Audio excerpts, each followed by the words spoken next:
deeper and deeper into his mood of bhakti. So remember, we're following Raghunath Das Goswami's mood of devotion, but he's also inviting us into that same mood. At least we can get a glimpse of it to see what it is and how it's attainable. So this is verse number 10. Okay. Ratim Gura Lila Api Tapati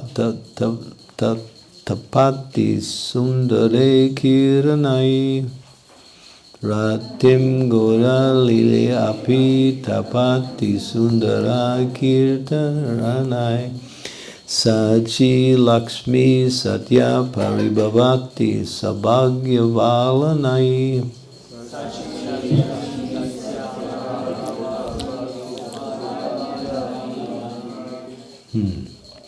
Vasikarais Chandravali Mukam Navina Rajastha Sati.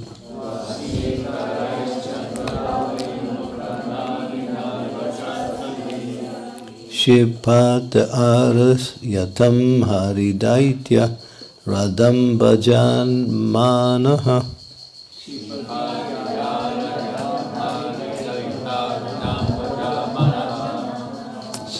Translation. O mind, offer your worship unto Sri Radhika, the beloved of Lord Hari. She outshines Rati, the wife of Kamadev, Gauri, the wife of Lord Shiva, and Leela, the potency of Lord Vishnu. By the effulgence of her beauty, she defeats Sachi, the wife of Indra, Lakshmi, and Satya, Krishna's wife, by the waves of her good fortune. She defeats the pride of the newly married gopis of Vraj, headed by Chandravali, through her power to control Krishna. This one is all about Radharani. Okay. Bhajamana. Bhajamana. Bhajamana Radhe Radhe. How's that go?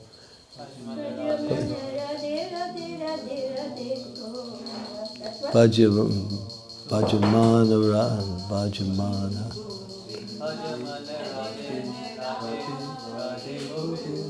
Bhajamana Radhe Radhe Radhe Radhe Govinda. They chant like that. Beautiful. Bhajamana. Offer worship. O mind. Tam. Unto her. Haridaita Radham. Shri Radha, the beloved of Lord Hari. Tapati, who blazes. Ratim, Rati, the wife of Kamadev. Gauri Lile Api, as well as Gauri, the wife of Lord Shiva. And Leela, the potency of Lord Vishnu. Sadarya Kiranai, by the effulgence of her beauty. Paribhavati, who defeats. Sachi Lakshmi Satya, Sachi, the wife of Indra. Lakshmi and Satya, Krishna's wife. Sabhagya Valanai, by the ways of her good fortune. Ya, she who. Arat, immediately. Shipati, defeats. Navina Vraja Sati, the newly married gopis of Vraj. Chandravali Mukha, headed by Chandravali. Vasikarai, through her power to control Krishna.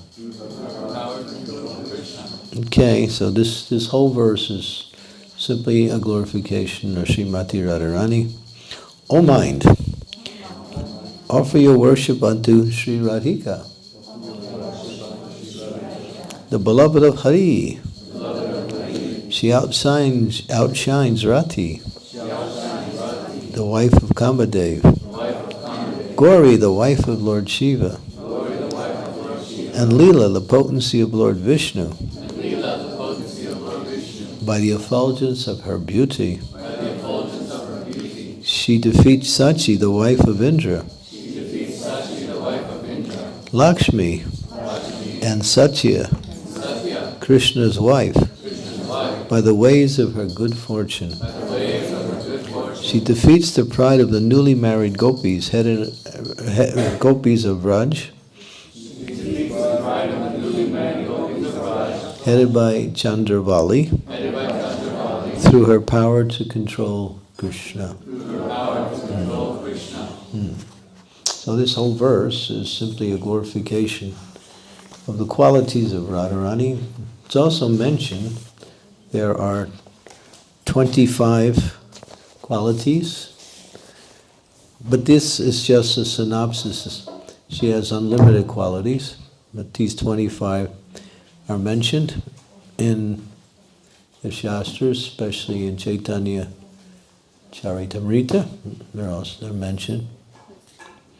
Before we can actually approach Krishna, we have to approach Krishna through his energy. So the energy leads to the source of energy. And the energy is the internal energy, Radharani. She's Bhakti Devi. When we chant the pranams, we also say Bhakti Devi Ki Jai. She is Bhakti Devi, the source of bhakti. It is mentioned she is the composite of all bhakti. Any bhakti that the living entity has in their heart is just a drop of the bhakti in her heart. And when we get her favor, which we are meant to get, then we can actually get Krishna's favor. Without getting her favor, it becomes quite difficult and practically impossible to get Krishna's favor. So, and Krishna has his favorites, just like in this world we have our favorites. So Krishna's favorites are the gopis who have the most love for him and are expert at offering that love in different varieties of ways. And the two most superior gopis are Radharani and Candramauli.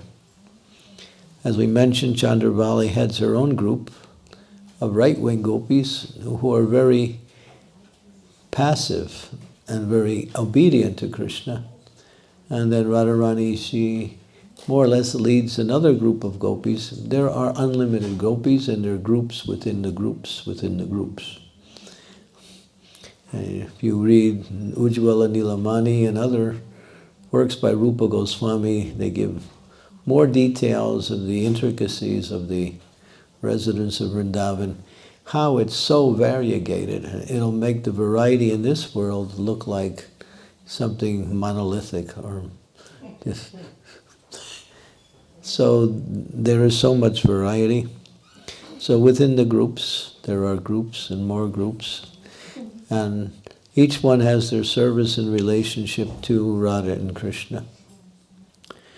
And Sri Rupa Goswami's Ujjvala Nilamani, he writes of her 25 qualities. Her bathing place, Radhakund, is very dear to him. She's the most beloved of all the gopis, like that. When we chant the Hare Krishna mantra, we understand that Krishna's name is mentioned, but prior to Krishna's name is the internal name, or Radharani. So sometimes we think in terms of the Maha Mantra, what does Hare mean? But it really refers to the internal energy. But for the Gaudiya Vaishnavas, that specifically refers to Srimati Radharani.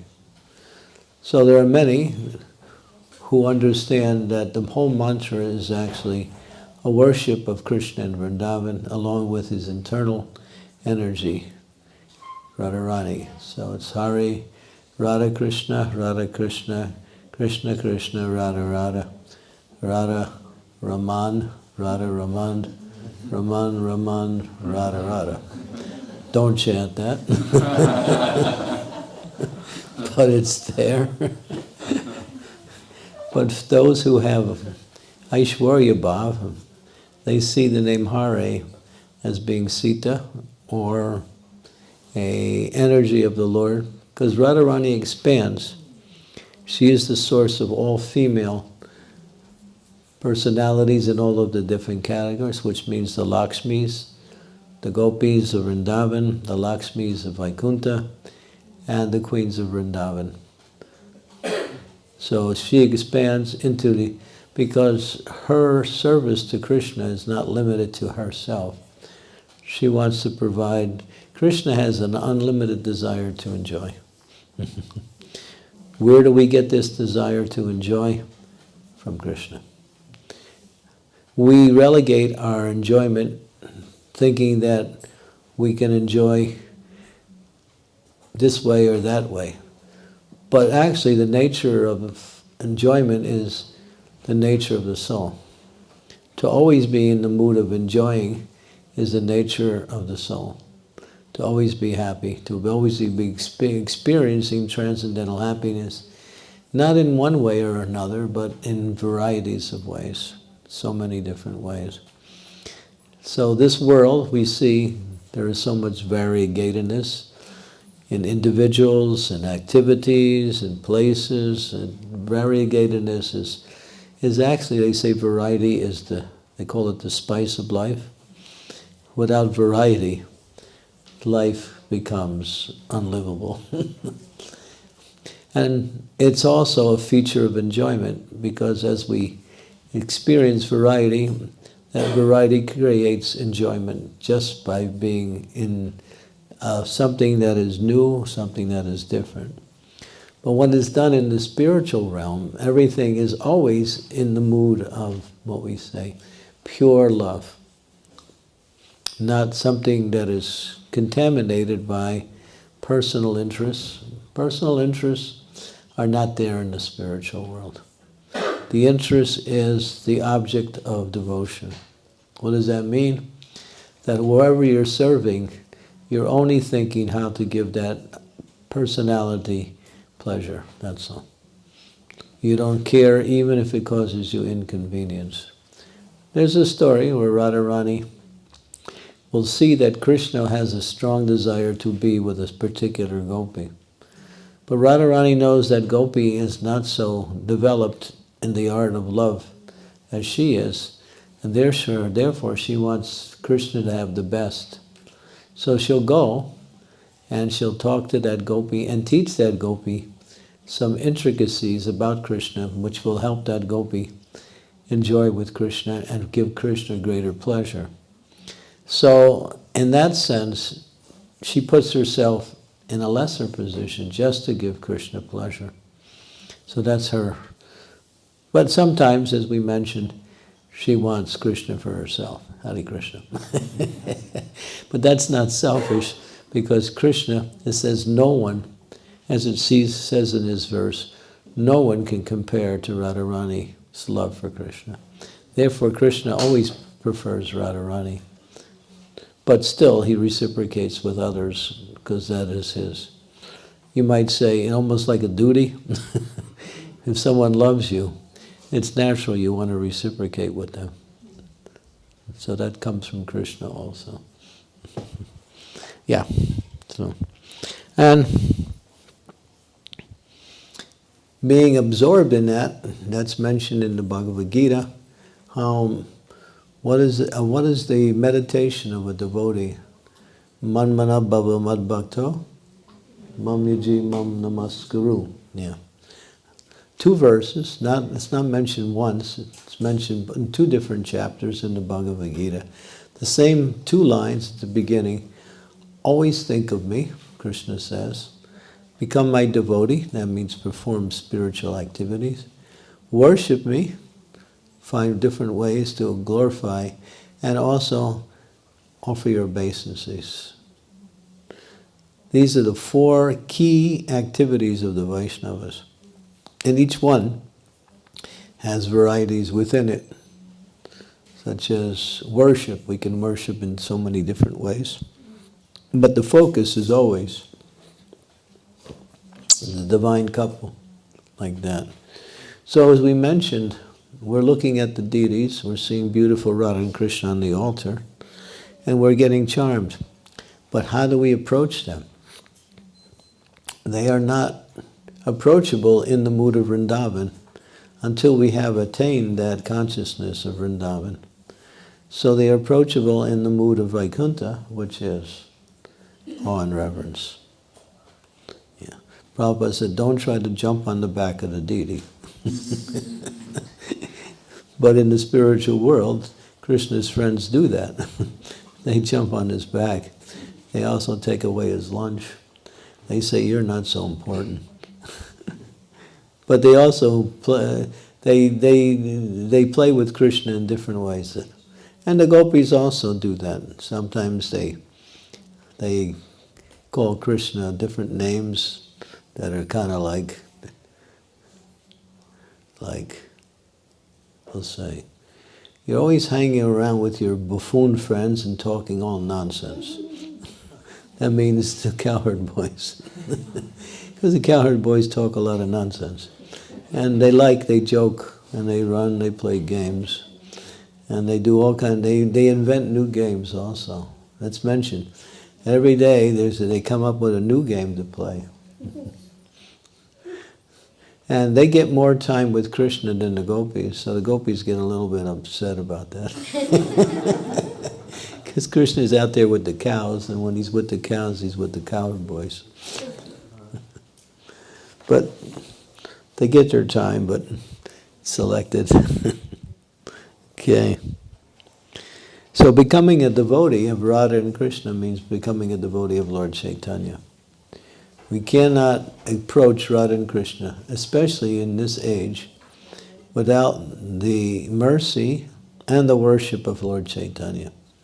And we see Lord Chaitanya is there in all of our worship, because Lord Chaitanya is teaching the mood of Vrindavan through his activities, and the mood of Vrindavan is actually the glorification of Krishna in the form of holy name.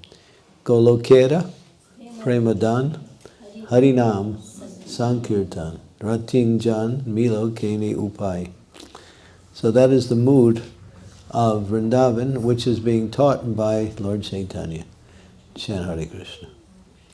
Not just japa, not just kirtan, both.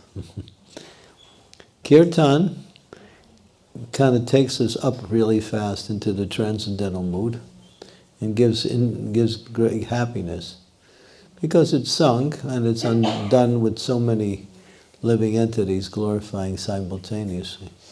But japa is also necessary in order to really stay fixed in Krishna consciousness. It's also an instruction, obviously, but it also allows us to really go deeper into the kirtan. So our japa, at least the quality of it, when it's done with a proper mood, what is that mood? That I'm approaching the Supreme Lord in his internal energy. And what am I doing? I'm simply chanting their names. But these names are not material names. They're actually way beyond it, and they have no material qualities. And the indication is that those who chant, they give up material activities. They find material activities simply boring or a waste of time. So the holy name reigns supreme within even the great souls. Even though they have different moods of devotion, they always chant Hare Krishna. Because that is the purification in this age. Mm-hmm. And this is the best way to worship the Lord. Harinam. Harinam, Harinam, Harinam eva kevalam. Alone nasteva, nasteva, nasteva gatir anyata. There's so many ways to worship the Lord, but if you're chanting and you don't do any other worship, then all of the benefits of all other worship come along with the chanting. We do other forms of worship as support for our chanting, but as we develop our chanting, our life is like a pyramid. What does that mean? That when you start with your devotional service, you're taking on whatever comes. You're doing so many varieties of activities. So it's broad. But as you continue in your Krishna consciousness, you start to streamline and you become more focused on something that is more, what we say, in line with your spiritual development, something you've developed a taste for. And it's usually centered around the chanting of the holy name. For some people, it may just be a particular service, like they get absorbed in deity worship, and that's all they do. Or others may simply get absorbed in distributing books, and that's all they do, and that's their focus. Although there are so many other services, they focus on what they are experiencing the most in terms of their own spiritual development, and it's also supported by the instructions given by the spiritual teachers, like that. Okay. So, and at one point, when you get to the pyramid top, you're focused on Radha and Krishna and Vrindavan, and there's nothing else. And then you achieve it. But that's Lord Chaitanya's mission, to bring us closer and closer to that mood of Vrindavan. It says we should live in Vrindavan, but then we might say, well, is that practical? Not for some people, it's not. Therefore, living in Vrindavan also means to live in Vrindavan consciousness. Even if you're not able to, you should try to develop that consciousness, which is the mood of Vrindavan. What does that mean, mood of Vrindavan?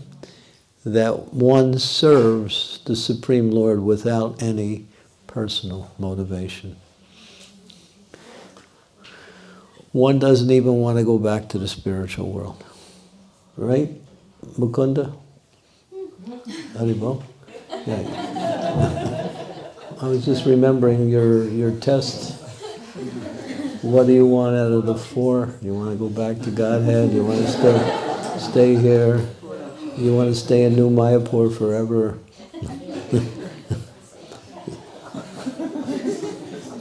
So yeah, one of the moods is that we want to focus our attention in a particular way. So we may serve in a certain way, like that. But it's always accompanied.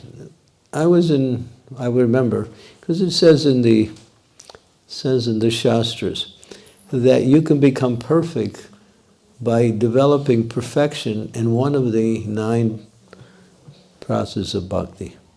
Shravanam, Kirtanam, Smaranam, Padasevanam, Archanam, Bandhanam, Dasyan, Sakyam, Atmanivedanam, the 9 processes. So the scriptures say, if you can perfect one, then you can perfect your Krishna consciousness, your devotional service. But is that true?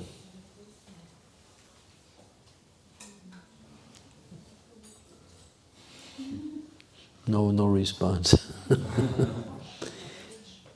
It is, but there is a clause. The clause is Lord Chaitanya. What is that clause? That he's come to give us that activity which will bring perfection in all of the other 8 forms, chanting of the Hare Krishna Mahamantra. So, therefore it's mentioned, and there was an incident that I experienced. This was in Germany. This was in Golokadam. This was many years ago when I was going there. And I had met the temple president, a very nice devotee. He's no longer on the planet. And he called me in, and he says, Maharaj, I got this pujari, and she comes every day on time. She does wonderful service for Sri Sri Radha Madan Mohan. She's always creative how to do so many things. And she's the best pujari I've ever had. But she won't chant. She won't chant japa. And she tells me that you can become perfect in one of the, so I'm doing archanam. That's my focus. But then he was explaining to her, but she wouldn't listen. She was saying, this is what it says. So he asked me, what should I do? He wanted some advice. So I just told her, continue to allow her to come and occasionally remind her that Lord Chaitanya came to teach us the chanting of the holy name. And it's also mentioned in the Bhagavatam by Srila Prabhupada in his purports, 7th canto, 5th chapter, verses 23 and 24. In those two verses, 22 and 23, he mentions the 9 processes, but he says each of the 8 must be accompanied by the chanting of the holy name. That is the Yuga Dharma in this age. It's not this, what we say, expendable. One has to chant. So, he tried his best, but she wouldn't change. And I told him, I said, if she doesn't change, she's not going to last, because Krishna will kick her out. She's trying to serve the Lord without serving the instructions of the spiritual master. You can't do that. You can't jump over to the Lord and think, well, I know more than my spiritual master, or at least I have a different opinion. Therefore, I can serve the Lord. No. Krishna will never accept that, because his representatives is the way to his lotus feet, service to them. So I said, she's not going to last, and I left. And I came back a few months later, and I asked about her. He said, she's gone. I didn't throw her out, and she left all by herself. She just one day stopped her service and left. Yeah, so obviously. So that was an example how important it is that we couple all of our activities with the chanting of the holy name. That's primary. And there's those who perfect their life through chanting, and then that becomes their focus. Okay.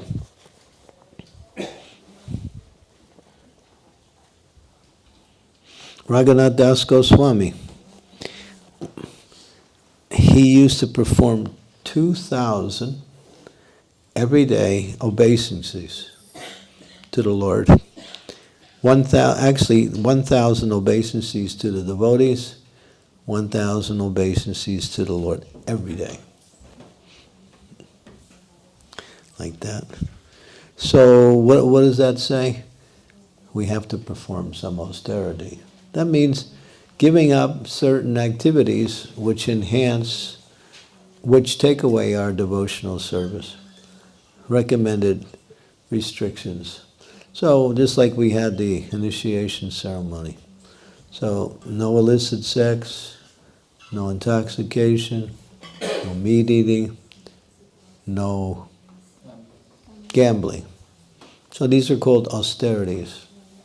Being in New Mayapur, I found another austerity. It's called going up the stairs, so I call that austerity.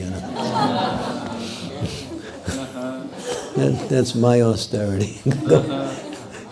As I'm going up to the stairs, I'm remembering what is austerity.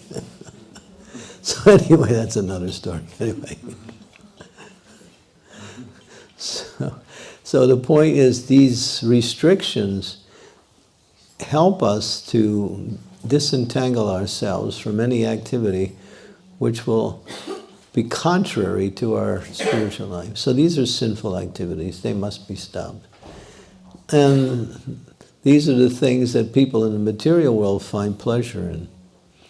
And therefore you can see, simply by the results, how the world is going to hell.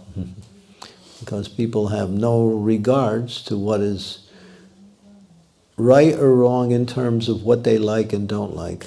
It's what I like and what I don't like becomes my standard of morality. It's been redefined. But these things are foundational. Sometimes people ask, where is it mentioned in the scriptures? Prabhupada does mention. He mentions one particular scripture in one lecture. They're not found so often, but they are there.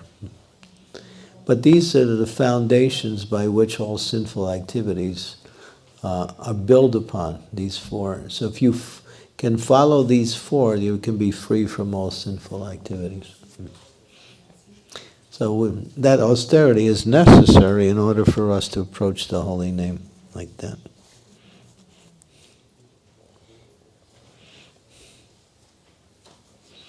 Radharani gives strength to Krishna.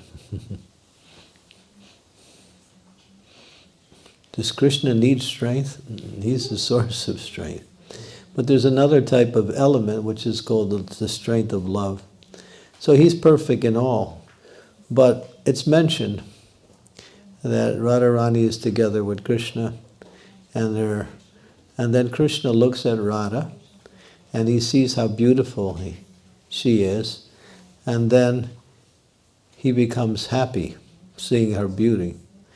She turns to him and seeing that Krishna now has become more happy, and then he's become more beautiful because he's become more happy. And then she sees his increased beauty, she becomes happy, and then she becomes more beautiful.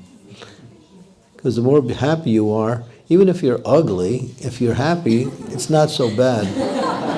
Nobody will notice your ugliness. Does that make sense? Because happiness is really the expression of the soul's coming out in the form of the facial expression. So that's from the Candramauli Samhita. But something I haven't written yet, but anyway, so the point is, as it continues to go in that mood, and Radharani's happiness increases Krishna's happiness, and then beauty increases as happiness increases. And in the connection with the divine couple, there's no limit. Because everything on the spiritual platform is unlimited. Try that with your wife. See how many times you can do that. See, but it may go one or two times. But in the spiritual world, with Radha and Krishna, their happiness and their beauty, Krishna is so beautiful that he astounds himself with his own beauty. Yeah. One day he was walking in Dwarka and he passed this pillar, and the pillar had a reflecting surface. And then he passed and he said, "Wow, who is that beautiful person?" Then he went back to look and he said, "That's me." Sometimes we try that. I can't wait to give darshan now. So it's not like that. So, but with Radha and Krishna, therefore, when it says that Radharani gives strength to Krishna, it's not a euphemism or some, idea. It's actually, she gives him so much transcendental happiness that he becomes, all he does is thinks about is Radharani. Becomes absorbed in Radharani. She is the source of everything. We pray to Radharani, please Radharani, tell you're very close to Krishna, therefore please put in a good word for me. We can say that, yeah. We can say it in a very prayerful way. Ask Radharani for her mercy so we can get Krishna's favor. For us, Radharani is our guru, and for us, Krishna is our source of love. But also for the Manjaris, she's also both. She's for both. But on this level of practice, she's our Prem Guru. She teaches the process of loving Krishna. And because she has pure love for Krishna, if she wants to give some mercy to anyone, and she's very kind. Prabhupada tried to illustrate her kindness by saying that on Janmashtami we fast all the way up to midnight. On Radhastami we fast half day. So who's more kinder? And then he went on to say, mother is always more kinder than father. Like that. So yeah, Radharani is very kind to the devotees. And a little bit of effort in that direction you can gain her favor. Her love is very confidential. We don't speak about it in a more detailed way. We just mention it as being the best of all. It's very confidential. It says there are 360 categories of love in the spiritual world. That's coming from Srila Rupa Goswami, who was our Acharya to teach us the process of pure devotional service. Like that. Okay, this is a little bit about Srimati Radharani. So much more is there in her glorification. And on her appearance day, we take some time and focus completely on her, in glorifying her and remembering her, like that. She is the best of all of Krishna's associates. Okay, any questions about Srimati Radharani? Yes.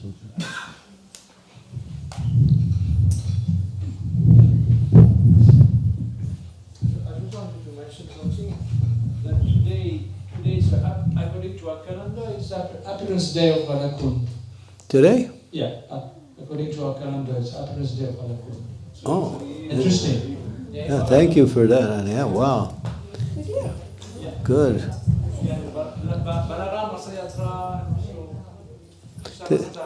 It is in April, we know that.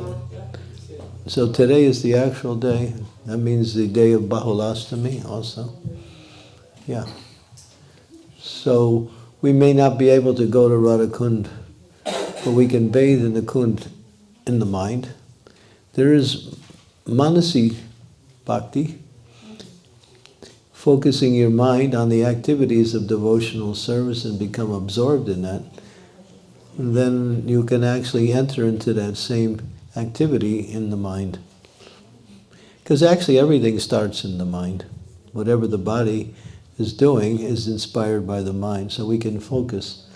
Today we can think about and absorb ourselves from in Radhakund.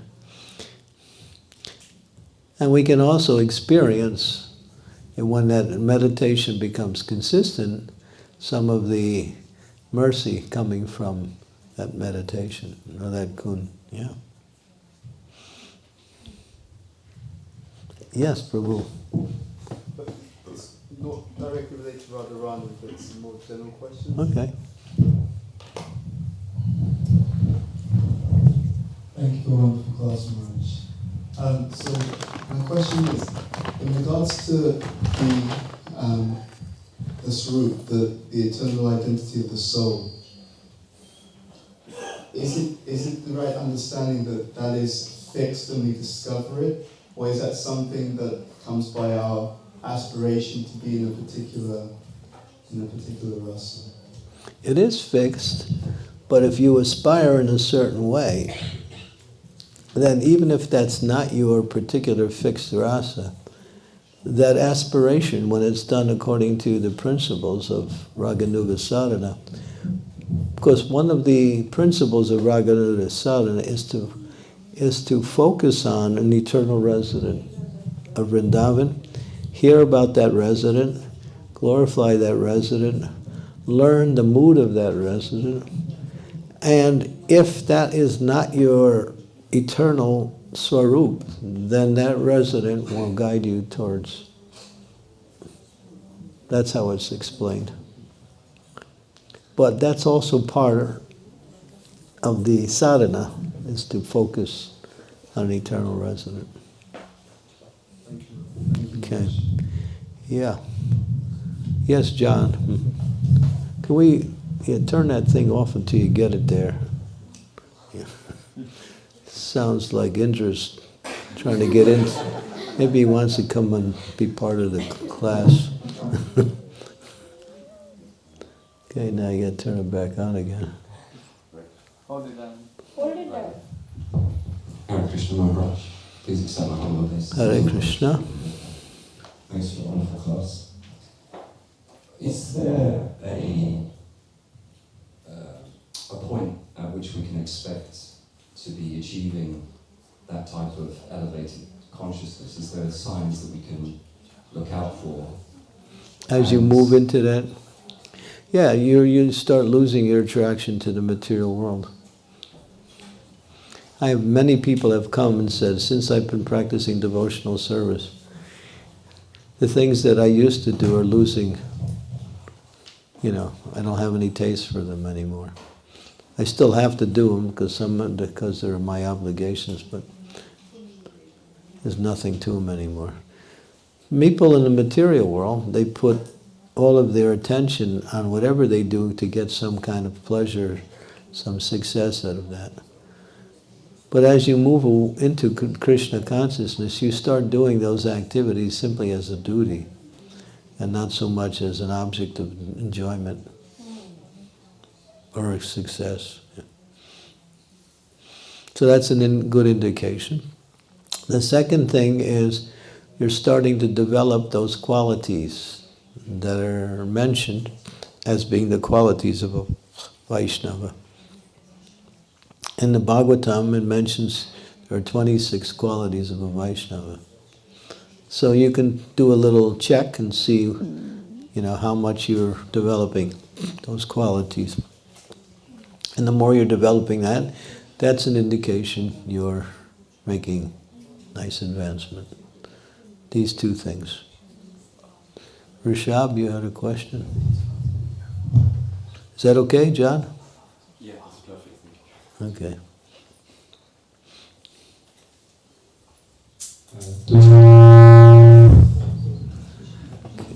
You're too close to the speaker. You have to get away from the speaker, yeah. That speaker, turn it around and you're down a bit. Yeah. Hare Krishna. I have two short questions. One is, we say that in the Brahma Buddha stage we are joyful, but our line is in the mood of separation, loving separation. So how to, you have a comment how to, we are joyfully sad. Why wouldn't separation be joyful? It's part of bhakti also. It's called vipralambha.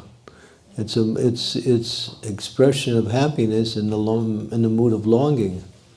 But that again, these are on the spontaneous devotional service. But chat and be happy.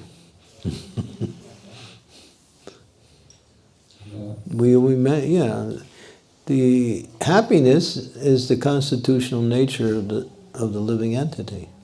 It's not foreign. Why is everyone trying to be happy? Because it's natural. Why is everyone trying to live long and not die? Because it's natural. These are the things that are natural.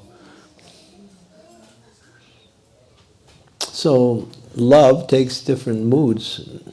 So the mood of separation is another element of love, that's all. And love, that kind of love inspires the mind to hanker for the beloved, which is another form of happiness. Just like it says Krishna never leaves Vrindavan, but then he does leave. But does he really leave? What it means is he stays in the hearts of the devotees, and they're feeling him simply by remembering him. And in that remembrance, they're longing for his meeting, but at the same time, they're experiencing a type of transcendental happiness simply by remembering him, which is mixed with the longing to be with him. So it's kind of like a mixed happiness. that's another kind of happiness. The happiness of wanting to be with the lover. But the whole thing is that they're focused on Krishna, therefore it's always transcendental, it's always happy.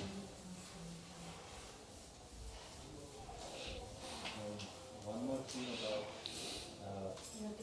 we can approach it. Keep pressing. Push it down. Hold it down. Hold it down, hold it down. So we approach the deities in Vaikuntha mood on the sadhaka level, but you said that in higher levels you approach the deities on the Braj mood. So how does that look like, Maharaj? That looks like your consciousness now. How does it look like? You see this is Radha and Krishna, and you experience them in that way. It's a matter of consciousness, that's all. It's not, you can't define it in terms of words. How some people see another person and they see it in a certain way, that person, and another person will see the same person and see another way. So it's consciousness. Consciousness is the reality of life. So when the consciousness becomes more and more pure, that means the contaminating the coverings of the material energy, which we heard about in previous discussions, are being wiped away. Then you see Krishna as he is. Externally it's the same activities. Externally it's the same activities externally. The activity doesn't really matter, it's the consciousness. But the activity is worship, devotion. It's always there. Okay, we have any more questions? Yes, Kiran.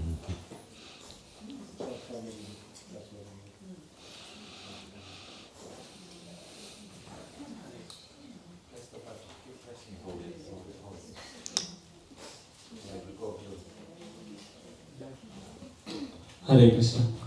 Yeah, thank you, Guru Maharaj. A wonderful class. I think yesterday you mentioned there are two types of gurus, right? Types in the sense either Lord Nityananda or Srimati Radharani, right? Two different modes. If you're in the mood of Lord Nityananda, I think you mentioned you try to exemplify your behavior. Are you still serving a resident of Vrindavan if you are in that mood? If you're in the mood of? Lord Nityananda. Well, Lord Nityananda is, he's Balaram, Goloka, Shri Krishna Chaitanya no, that's not it. Brajendra Nandanaye, Sachi Sutta Holi say, Balaram Holi Nitai. So he's Balaram, he's also in the mood of Vrindavan. He's one of the cowherd boys. But these same two personalities appear now as Gaur Nitai. But what are they teaching? Vrindavan. So with the Bhava, you mentioned the Manjari Bhava, Gopi Bhava, that's not there, right? That's Prem Guru, that's Radharani, but that comes through your own Guru when you are ready. You can't jump to that level. When you actually went through the different stages and have reached a certain level of bhakti, then the heart starts to long more and more for the mood of Vrindavan, for Krishna, for the residents of Vrindavan. That's been described here. Yeah. But just follow the process. It's a gradual elevation of the... Generally it's gradual. For some it's more gradual than others. But it's generally gradual. Depends on the enthusiasm of our bhakti. If we can develop lauyam,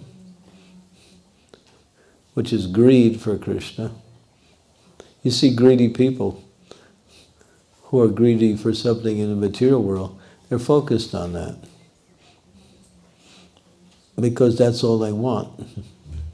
So we can apply that principle of greed, which is transcendental, which means hankering for Krishna, hankering for service. We should hanker for service.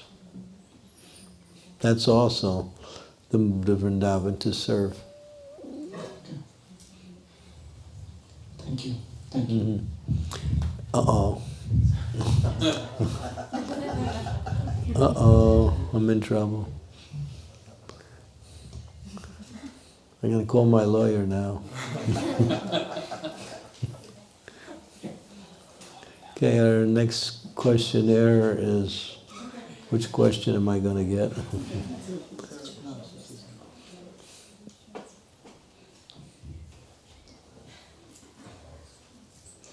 I'm just trying to load it from here, but I think I'm basically just reiterating the point you just made, and I think it answers my question I asked you earlier with the 4 options. So, and I think you gave me this answer. I've asked you this question before, and you actually gave me the answer once when we were... Okay, so this is for everyone else. Yeah. But it's actually what you just literally just said now. I'm just repeating that.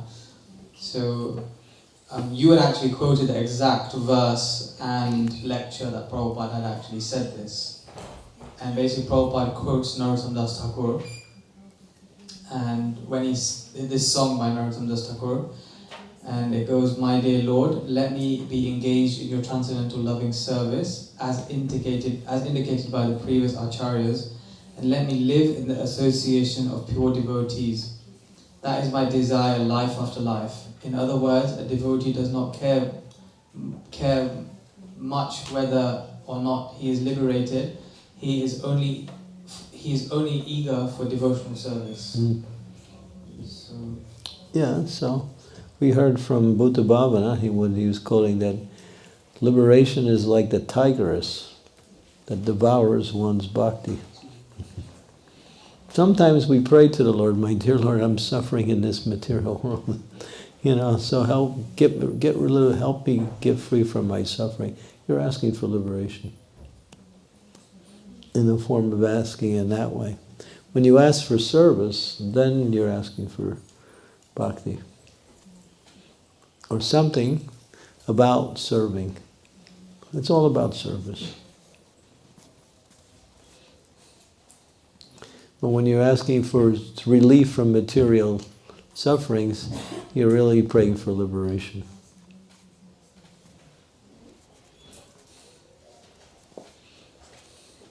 But if you say, "My dear Lord, I'm suffering in this material world because I have no attraction for you, please inspire me and give me more and more attraction to yourself." We can actually pray to Krishna to become more attracted to him.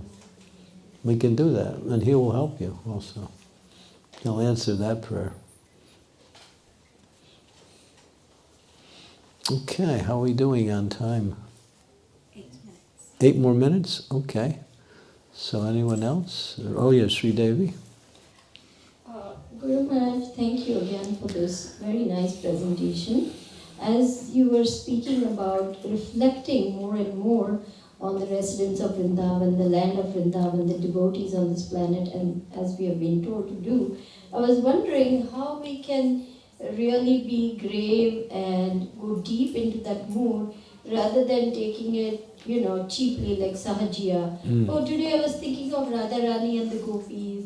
I was thinking of the Sakhis, and they dressed like this and they did like that. It can be so easy to get into that kind of mood if we are superficial about it. So I was wondering how we can get into that deep mood of love and devotion and then think of the residents of Vrindavan. Chant these prayers that are being offered by the acharyas that bring us into that mood. These prayers open up a deeper contemplation on when you hear the details of the qualities and the activities and the characteristics of these great souls. It helps us to go deeper into that mood. That's what Raghunath Das Swami is asking us to do. He's not just saying, go to Vrindavan, he gives very specifically. The residents, the cows, the Sarup Damodar, Raghunath Das, Rupa Goswami. Now he's up to Radharani. So he's taking us through different focuses that will bring us into the mood of Vrindavan. But he ends with Radharani, which is the pinnacle of all of the focuses.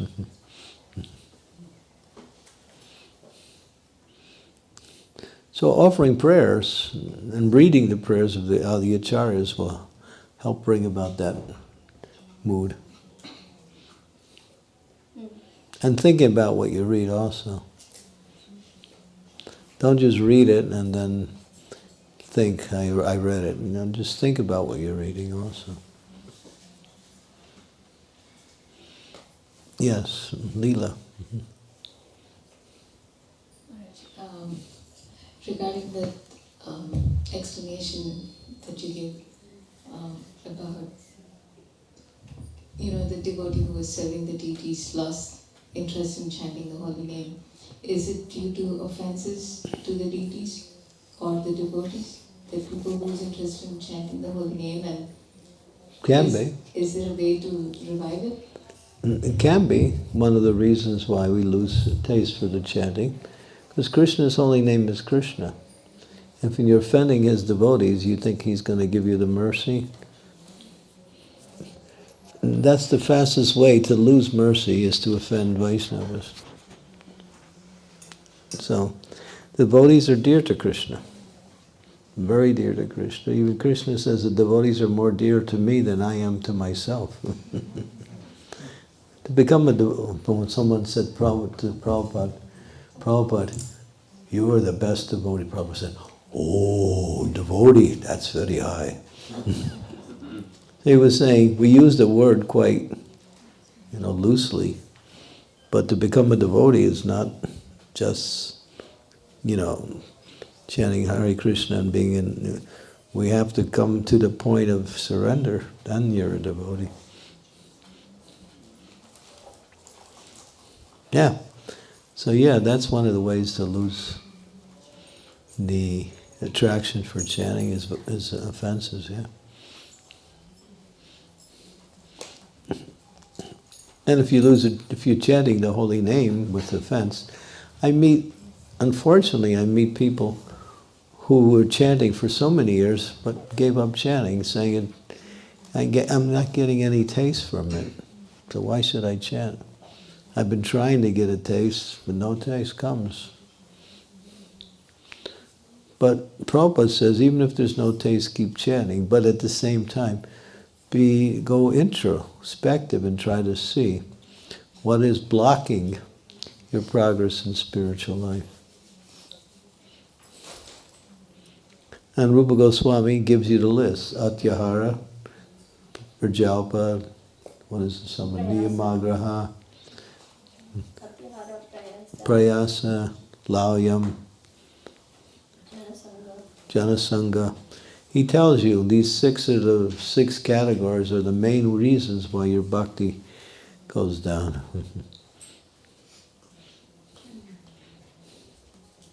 And then he shows you in the next verse 6 things that make your bhakti go up.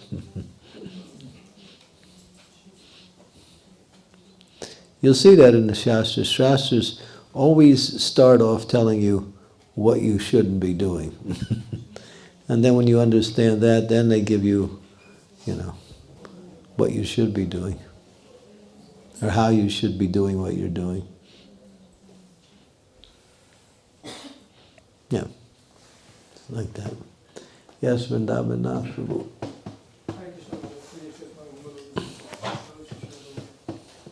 Maharaj, my question is related to what Prabhu asked earlier. We have discussed this few times. Please use the mic.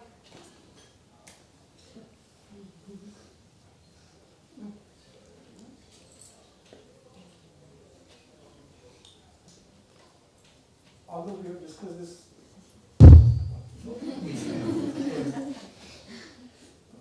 but I still have this question in somewhere in my heart, Guru Maharaj, that this Radharani name, like even while we are chanting, as you said that Hare refers to internal energy of Radharani.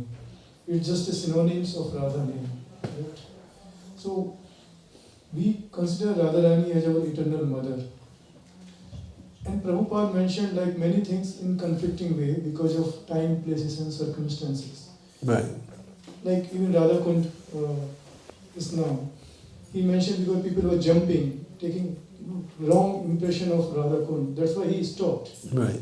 It's not that in other lecture he said that yes, please take because she's our mother. We should. Right. Yeah. So So that was determined. That was time and circumstance. Yeah. So while we can call out Radharani name in our chanting, why we cannot call like just as a Radha? Like what's the difference? Like if somebody is calling her in a different wrong mode as a cheap thing, then it's wrong. But as a eternal mother, why like he stopped? Doing what? Calling out Radha name, like calling Radha Kirtan, Radha name.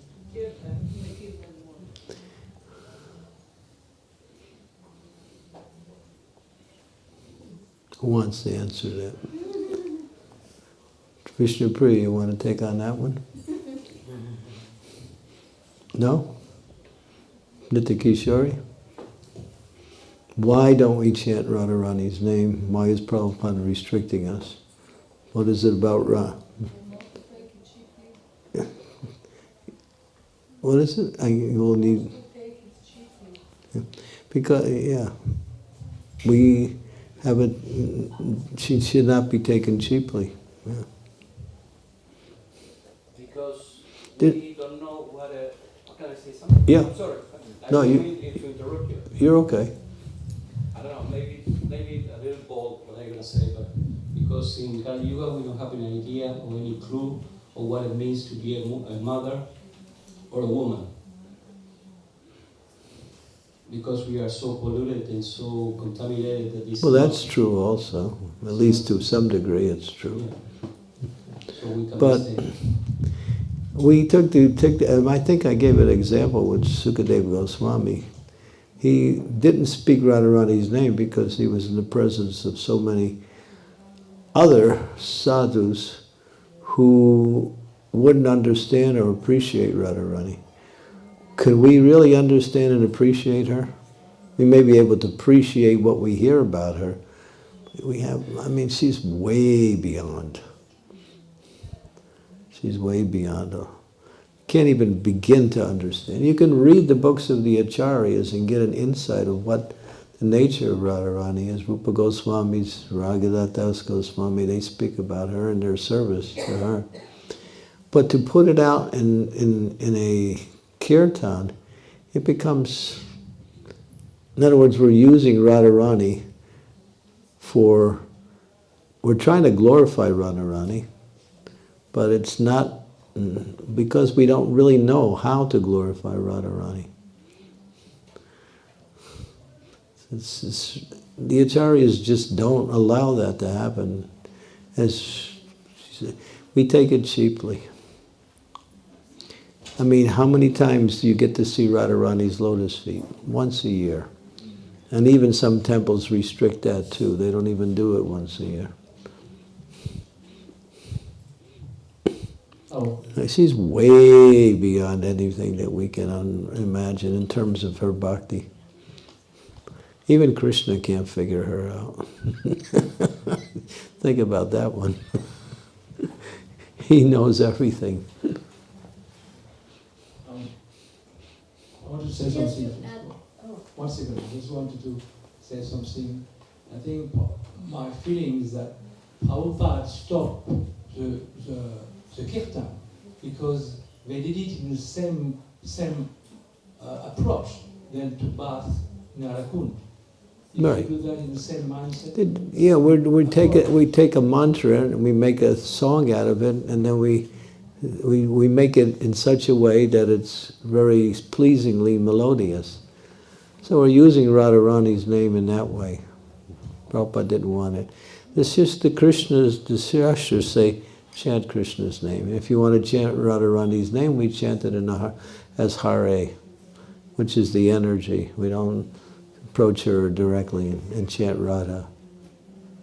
But sometimes on her appearance day, we sometimes chant Jai Sri Radha, just like we chant Radha Rani ki Jai, Maharani ki Jai, Varsana Bali ki Jai, Jai Jai.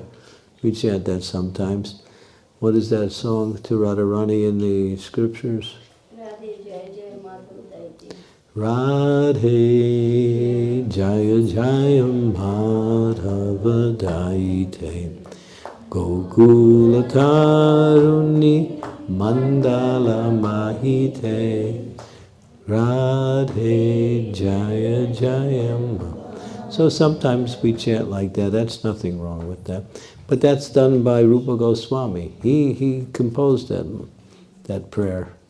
So we're following the acharyas. So we can do things as we follow the acharyas. The acharyas never chanted Radha in kirtan as a kirtan expression. Although sometimes at the end of the kirtan, after we glorify, we say Radharani ki Jai, or we say Radha, we say all glories to Srimati Radharani. We can say that. I mean, that's fine. The idea is not to simply make a sing-song out of her name. Yeah. I just want to share something with Maharaj, that in this age of Kali, in this age of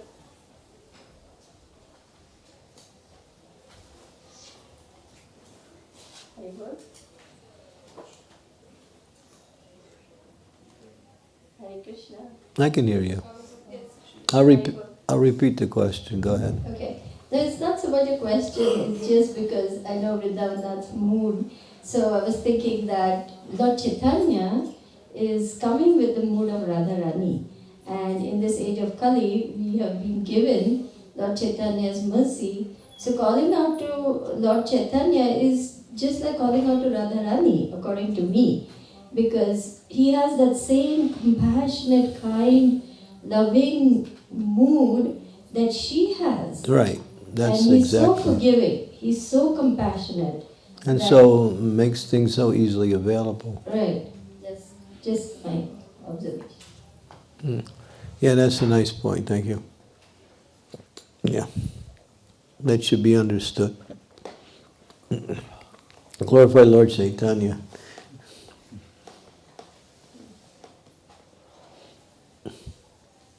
Okay. 8 minutes was finished 8 minutes ago. Okay. All right. Thank you. Okay, we have some announcements.